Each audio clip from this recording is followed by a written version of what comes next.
Hello everyone, my name is Dr. Taha Khan. Welcome to my YouTube channel where I share with you clinic and exam related productivity tips and strategies. If this is your first time here, start now by subscribing and hit the bell icon so that you don't miss anything. Currently we are waiting outside the UPSC exam center in Kolkata, as you can see with me. And we are waiting for the students to come out and then we are gonna ask them few questions about the exam. क्या नाम है? Doctor Madhumita Nath, Satish Chandra Saroj, doctor Santosh Suman, Daulat Kumar Choubey, Chandra Kishore, doctor Himadri Bhowmik, doctor Abhijit Chakma, doctor V K Sel, doctor Rohit Raj. My name is Shyama Barik. क्या नाम है? श्यामा बारिक है। पियाली घोष, अरिजीत सेल, कुहेली घोष, क्या नाम है? सज्जाद हुसैन, पुष्रा मजीद, सत्य प्रकाश, के एम प्रियंका, अरुण कुमार, डॉक्टर सौमिता सरकार, Abdul Karim. Okay, how was the paper? बहुत बढ़िया हुआ। मतलब मीडियम टाइप का पेपर था, ना तो बहुत मतलब हार्ड टाइप के क्वेश्चन थे, ना तो बहुत ही मतलब लोअर टाइप के। ऐसे थे कि जैसे क्वेश्चन को थोड़ा लॉजिकल बनाया गया था कि थोड़ा थोड़ा उसमें मतलब घुमा घुमा क्वेश्चन दिया गया था कि जैसे कि एक क्वेश्चन मैं आपको बता रहा हूँ कि जैसे आया था कि मतलब ये सोरा कौन सा सबसे ज़्यादा ऐसे होता है कि सोरा कौन सा सबसे ज़्यादा सीवियर होता है, और कभी कभी वो जो है कि मतलब इंटरमीडिएट करके फार्म में आता रहता है। तो उसके में ऑप्शन में जैसे सोरा सिफिलिस साइकोसिस और ट्यूबरकुलर था, तो उसमें तो हमको तो लग रहा है ट्यूबरकुलर, मैंने तो ट्यूबरकुलर किया। ऐसे इसी टाइप के क्वेश्चन सब। Paper was relatively standard, and all the questions were much good. And NASH से काफी question किया गया था mathematical. The paper was so. It was not very tough, not very easy, but UPSC paper has maintained their quality of questions. Moderate Moderate. ठीक था paper. Paper was nice and it covered all the subjects, maximum subject, and from allied portion medicine is there are lots of question from medicine, practice of medicine. paper is also not so tough, but it only conceptual papers are there, and it's very good paper. Question is more or less moderate, but more portion for allied parts. Homeopathy a little bit less than uncomprehensible more allied, but obviously paper is more or less moderate. Nice. एकदम तो difficult नहीं बोलूँगा, लेकिन simple भी नहीं है, average paper था। 150 numbers questions थे, इसमें लगभग 100 के आसपास में अटेम्प्ट कर पाया। और जो था कुछ बहुत डिफिकल्ट मतलब था, जैसे कि मैं कभी सुना ही नहीं, कहीं पे पढ़ा भी नहीं, ऐसे भी कुछ थे, और कुछ कन्फ्यूजन्स भी थे, कंफ्यूजिंग वाले। As a whole paper was very nice. How was the paper? Paper was questions were good, but the options were very confusing. Okay. So I couldn't attempt much. How was the paper? Paper like it was not like that. I didn't knew any question at all. I knew about it, but appropriately कुछ चीजें हैं जो नहीं पता थी, तो वो सब कुछ आंसर्स भी कंफ्यूजिंग थे, तो वो सब अटेम्प्ट नहीं किया। Confusion था. ऑप्शंस में थोड़ा कंफ्यूजन, बस अच्छे थे paper. How was the paper? I think it was average. Like some were very easy, everyone could attend, and some were really difficult, and some were like people who have studied well, they can answer. I was not so prepared, so I answered around 110 questions. Average. Average. हाँ। The paper was quite it was good. Paper कैसा था? Paper difficult था, easy था? Paper कैसा medium था, medium और tricky. Medium paper था, but थोड़ा कंफ्यूजिंग भी था। 1 लाइन क्वेश्चंस थे, लगता था इजी है, बट सम कंफ्यूजन। कुछ क्वेश्चन में कंफ्यूजन था, लगता था ये आंसर होगा, लेकिन नहीं भी हो सकता था। बहुत कंफ्यूजिंग था लेकिन question. Yeah, it was good actually. Quite easy. तो मॉडरेट बोल सकते हैं इसको। और प्रीवियस ईयर्स के क्वेश्चंस बहुत ज़्यादा थे, आगे वेटेज क्या था क्वेश्चन का, homeopathy part and allied part का? एलाइड पार्ट और होम्योपैथी पार्ट लगभग 50-50% था, दोनों 50 था। 50। होम्योपैथी पार्ट कैसा था, डिफिकल्टी लेवल? होम्योपैथी का डिफिकल्टी कम था, जबकि एलाइड का डिफिकल्टी थोड़ा ज्यादा था। Allied का मल्टीपल difficulty चॉइस ज्यादा था। Multiple choice type. अच्छा अच्छा, 50-50 बोलूँगी मैं। 50-50% था। एंड होम्योपैथी पार्ट कैसा था? होम्योपैथी पार्ट थोड़ा मेरे को टफ लगा, स्पेशली मटेरिया। अच्छा, और अलाइड पार्ट? एलाइड पार्ट भी स्टैंडर्ड था, मतलब मैं ये नहीं बोलूँगी कि बहुत टफ था या बहुत इजी था, बट यस दोनों ही, मतलब इजी भी से था और हार्ड भी था। Allied part Allied but little bit tough was there क्योंकि some questions were very मतलब little bit twisted. Allied part भी था 60%, होम्योपैथी 40%। मतलब स्टैंडर्ड क्वेश्चन था, रिपीटरी से और मटेरियल मेडिका से ज़्यादा क्वेश्चन था विद रिस्पेक्ट टू ऑर्गेनॉन और ये फार्मेसी। अलाइड के क्वेश्चन कैसे? एलाइड का क्वेश्चन 30% क्वेश्चन मतलब स्ट्रेट फॉरवर्ड था, अब बाद बाकी क्वेश्चन जो है एलाइड का 60% क्वेश्चन कॉन्सेप्चुअल था। पेपर अच्छा था और ये दिखाता है कि आप कॉन्सेप्ट जरूरी है, हर चीज़ में कॉन्सेप्ट चाहिए, चाहे वो प्रैक्टिस ऑफ मेडिसिन हो या रिपर्टरी हो।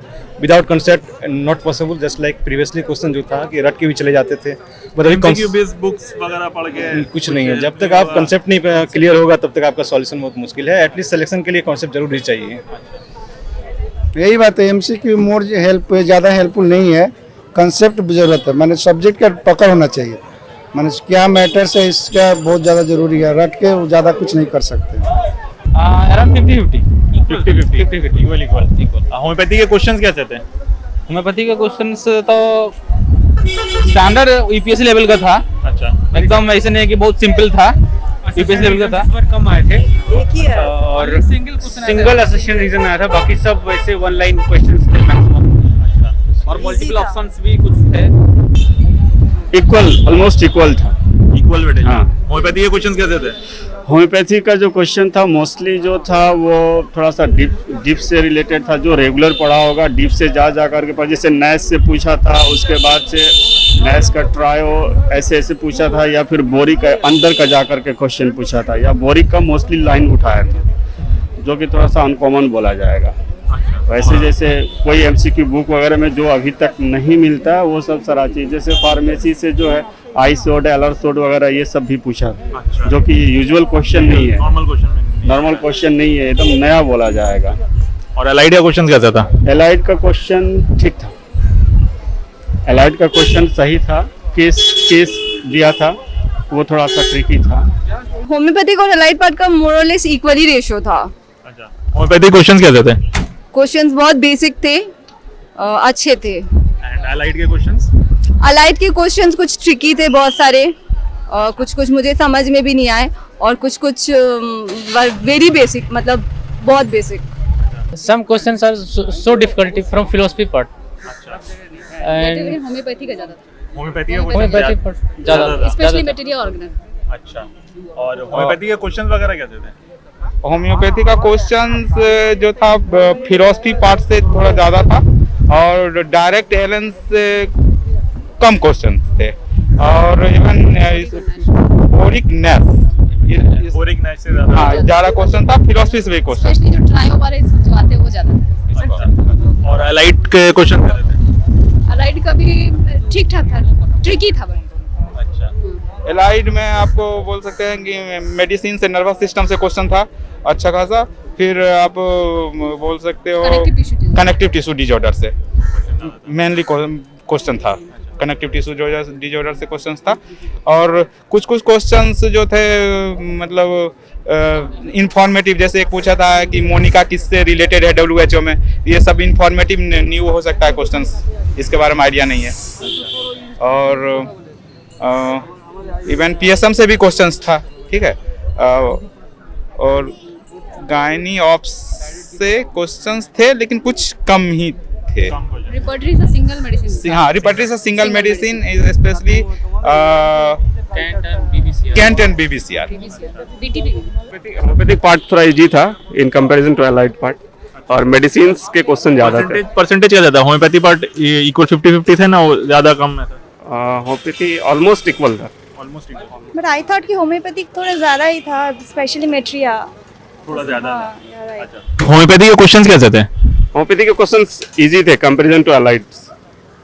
Yeah, actually, homeopathic portion was quite easier.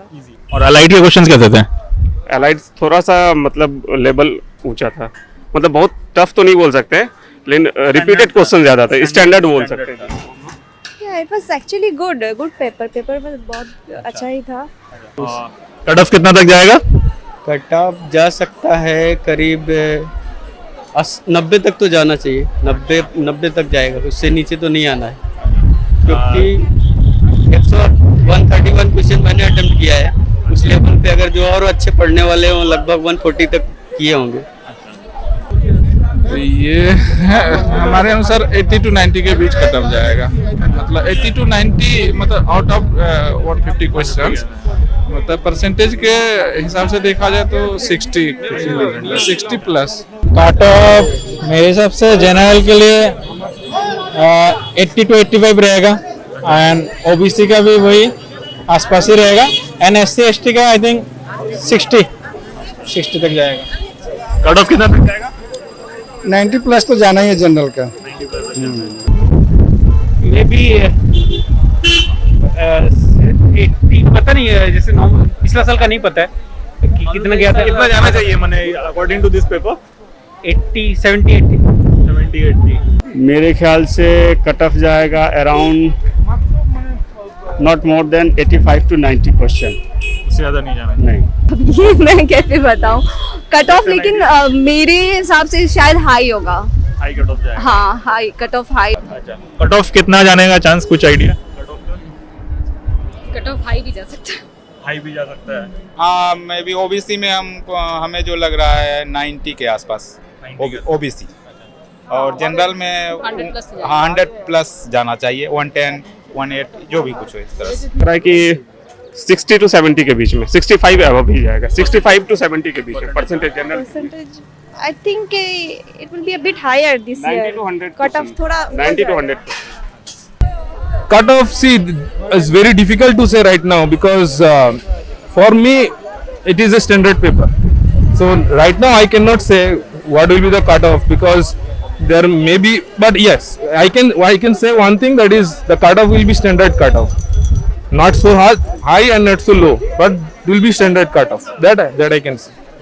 और कुछ जूनियर्स वीडियोस देख रहे हैं, इनके लिए कुछ प्रिपरेशन स्ट्रेटेजी या कुछ टिप्स कुछ कहना चाहेंगे?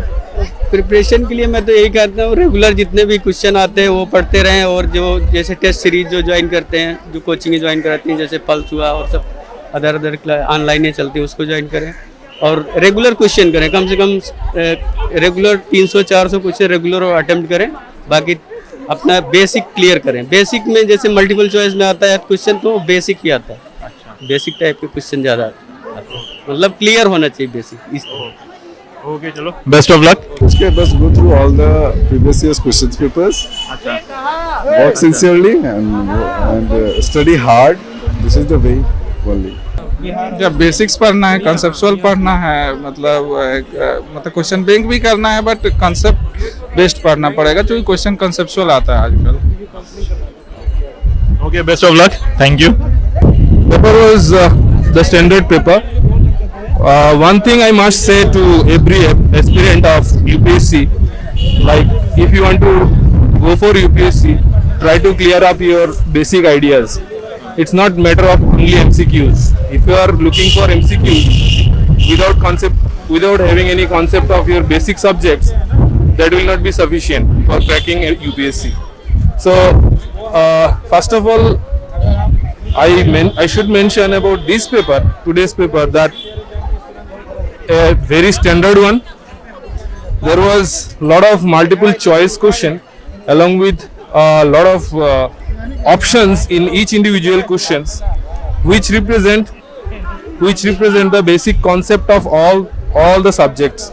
So that's why my request to all the upcoming aspirants for UPSC, like you go through the basic subjects properly with all, means having with complete knowledge of all the basic subjects, then only it will be very easy for you.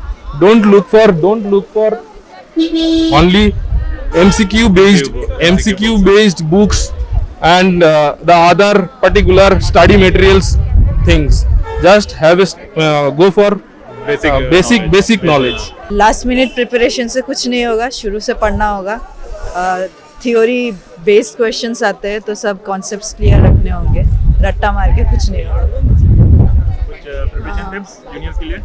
I think medicine जो है अच्छे से पढ़ना पड़ेगा और material अच्छे से पढ़ना पड़ेगा. 2 सब्जेक्ट सबसे अच्छे से पढ़ना पड़ेगा तो I think mostly questions attempt कर सकते हैं. मटेरियल के बारे में बोलूँगा, एलन का जो लाइन्स है इस बार बहुत ही कम आया है.